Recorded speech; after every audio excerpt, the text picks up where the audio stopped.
When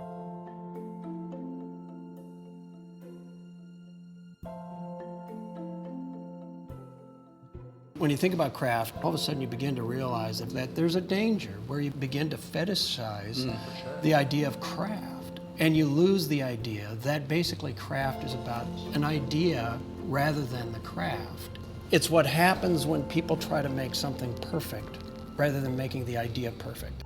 I think craft in some respects, largely because of budget constraints and things like that, is something that we focus less on now in our projects. But when we were doing it ourselves and out there nailing it or welding it or whatever it was that we were called upon to do, I mean, we were interested in having that be perfect and timeless, all the other things that we were jazzed about when we started the company out of school. The craft that I appreciate are done by people who understand the material. And so because of that, they give respect to the material and they want to learn what that material can do. I mean, craft is just the idea of making something by hand, I guess. I don't, That's a good question. I think it's a good question. I don't know. I don't know if it is. Yeah, It sort of started that way, just like a drawing used to be defined, like, what's a drawing? That's right. You draw a piece of paper by hand. Well, that's changed now. It's like you do it digitally, you do it by film and all this stuff. So the definition has changed, but I think that is very much part of it. Like, I think craft is an evolving, broad word that really just talks about how humans create the built world. I mean, Isn't that really all it is? And how you take materials from wherever, whatever they might be, whether they be, wood or digital materials or whatever, and you somehow form them into the thing, be it a plate or a glass or a building or whatever. But it's something you're starting out with. You're trying to invent something or solve something at the beginning. I mean, there's sort of an intent.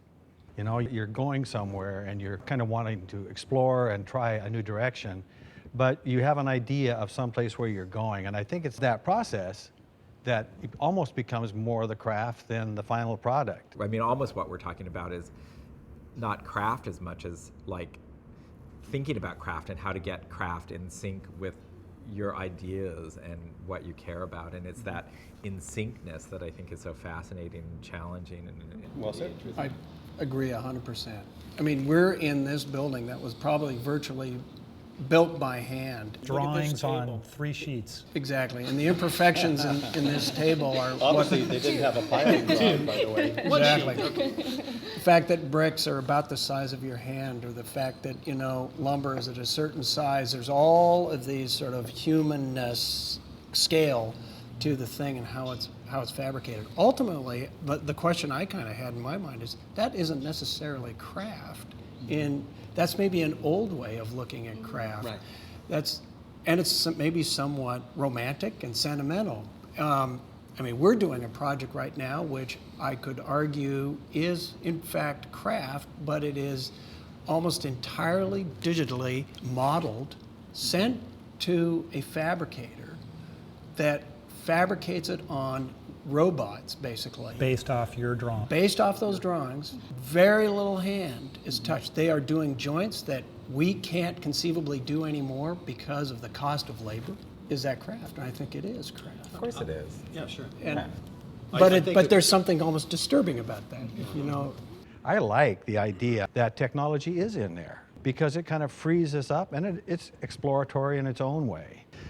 Digital fabrication is a huge release. It's a huge freedom for us all, but it's got its own albatross. Sometimes it kind of turns into wanton fetish, in which, are you solving something or are you just making something look beautiful? Well, I think what gives that sort of wabi-sabi moment in that sort of a perfectly controlled process or production is your desire to explore. And I feel like that's a really important part for me when I think about craft. Is like, I don't have any opposing opinion about that craft is perfecting the skill, that's been passed on from generation to generations. But I think that your desire to explore with this material, that you've had it all your life and your previous ancestors, I think that gives that moments of imperfectness or the humanness that it receives. Well, that's where a machine will make it perfect, and it doesn't necessarily allow you to explore. And I think exploration is the real key. And we've all been involved in projects where sometimes the anomalies are more important than the original idea. Sure. They're accidents, and you happen to be there on the site when they happened. The craftsperson might have even wanted to eliminate it or change it. Go, whoa, don't do that. Yeah. Right. I think more and more now, craft, because of technology and because of who's actually doing the final fabrication or whatever, is a whole bunch of different people, and they all have to be kind of on the same wavelength. So I'm curious to know when in this design process, people involve the craftsperson or the metal fabricator or making the call to the laser cutter or whenever. Because I know that I'm not, billing hours driving out to all these places all the time to figure this stuff out.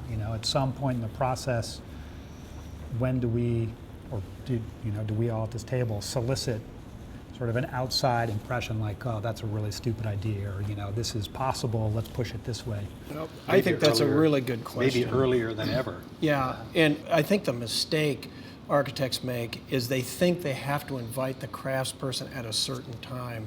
I don't think you invite the craftsperson at a certain time. You invite the craftsperson throughout your life, if that makes any sense. So you're learning from that person every time you work with that person, so that when you're working on a project, you know when, you know how, and you have a lot of respect for what they can bring to the table, because I don't know if there's a line in the sand. If it's a schematic when the idea is being generated, maybe, sometimes absolutely.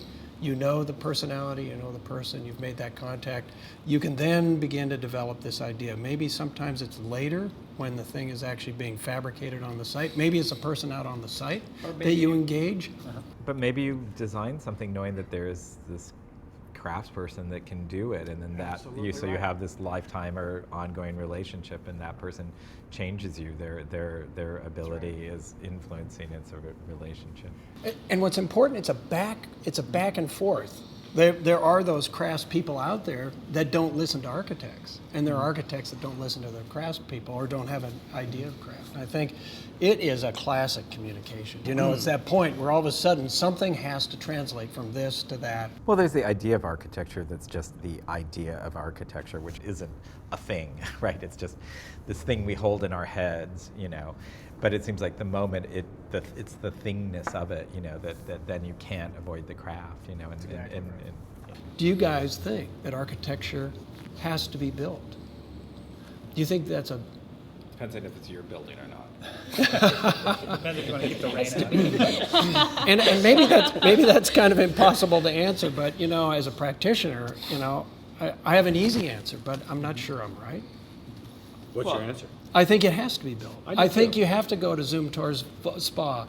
There's very few pieces of architecture that have actually moved me. Very few. And I think about those places. The spa is one of them, and I know they are stunningly complete at all levels. Brion, absolutely agree. It almost brings you to tears when you walk in. It is the moment that the ideas intersect with the craft, is when it comes to exist. That craft is about it existing as a physical object.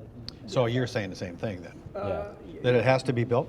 Well, no, I'm saying that you could take architecture as an idea, and then when you add craft in, then it becomes the physical object that's architecture. That you can't, that architecture can exist without craft, and it's simply, drawings or discussions or...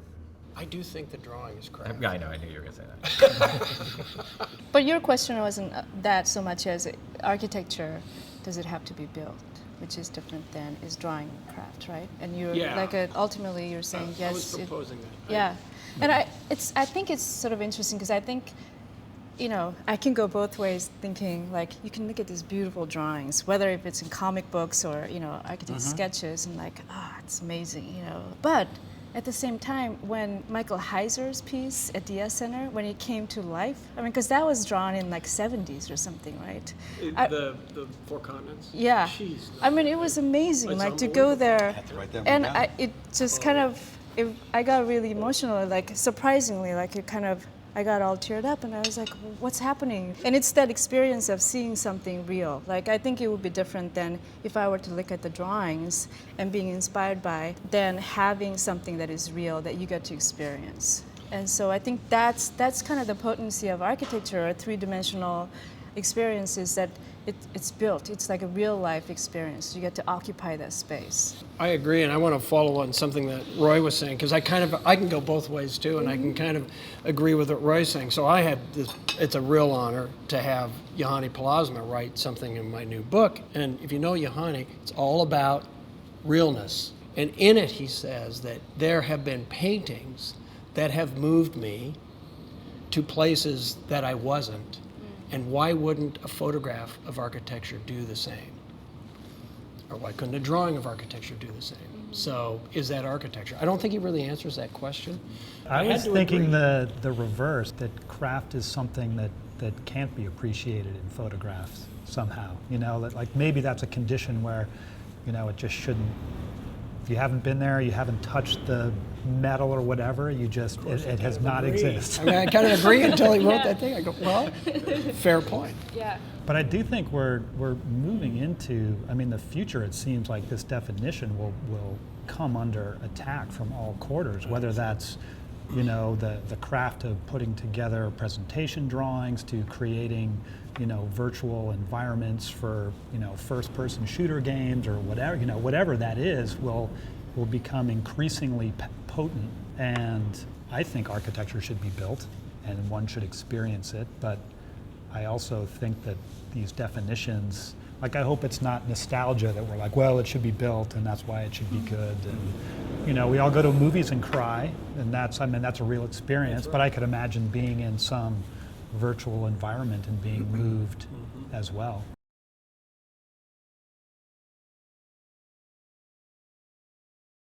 I was lucky to travel through Mali a couple of years ago with some architects.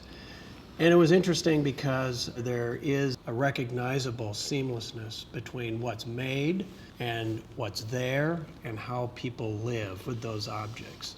This is a very common locking mechanism from Mali. When I first saw it, I loved it because in its crudeness, it was handmade by somebody for their own house. It is the way you enter the house. It is the symbol of what was important to the builder of this piece. And I am attracted to things that are made by hand. I am attracted to seeing how the hand made this and why the antlers are a little bit different sized, why there's sort of these sort of scratchy symbols, and it's a useful thing. And I think maybe that speaks to my architecture because there's an idea here about something, there's an idea here about culture, about religion, about life. It locks the front door, and it's something that reminds the inhabitants of the place every day that they use it. So this is an object that I walked into this salvage yard, and there was this huge pile of these things that both Northwest Steel and the Olympic Foundry were just dumped. And I immediately was attracted to what I thought was the beauty of the object first and foremost. I brought it here tonight because it represented to me some of the things that we've been discussing, you know, that this is something that was made, you know, it's the negative for something positive, not the object itself. I think of that in terms of like craft not being an end in itself. Like our purpose is not to, for me anyway, is not to like obsess about having someone recognize that it is like this highly crafted thing. If there's an idea behind what this is and how it performs, and you can imagine that this object would be very interesting three-dimensionally and things like that, but that is the main reason that it was brought, was this sort of relationship, this dialogue that we all might have as people who think and draw instructions foremost for someone else to make, and what the relationship is between those things. Tools are sort of easy object. It's a drill. You know, it's a very useful utilitarian object. And not only that, there's sort of aesthetic application to that also, and this like specific color has been applied. I mean, it could have been just left as a steel color. It would have been fine too, but whoever made this chose the cherry wood and this orange color. And I feel like anything that I see as kind of a craft or a craftsman has that aspect about it. The person who made it has a kind of aesthetic preference to that object or that project, and they apply that, and you get to appreciate it.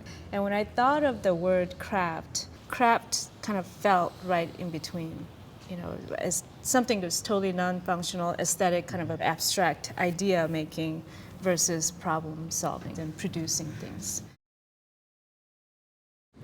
My object has never had a human hand touch it. I'm sure it was completely computer generated and then manufactured in China. It's an IKEA lamp.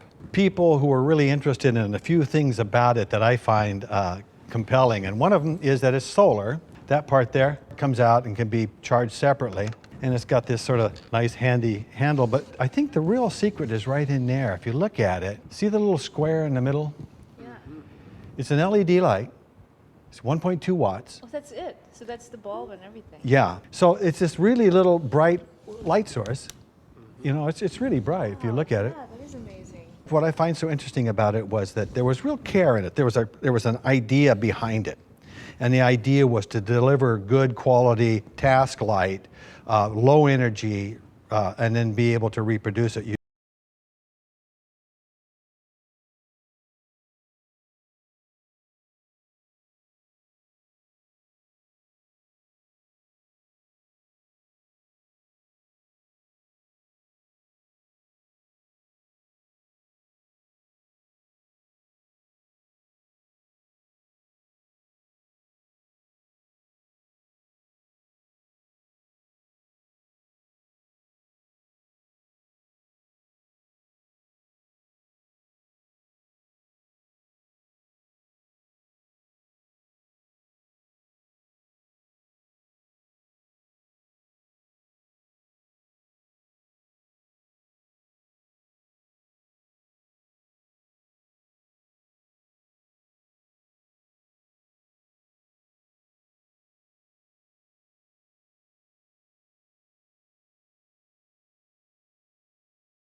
Something reaches beyond just being perfectly crafted or a good idea not well crafted, because that happens too. Good ideas are not well crafted. Like, what's the difference between something that might be well crafted in like an idea sense and something that you would just reject as workmanship?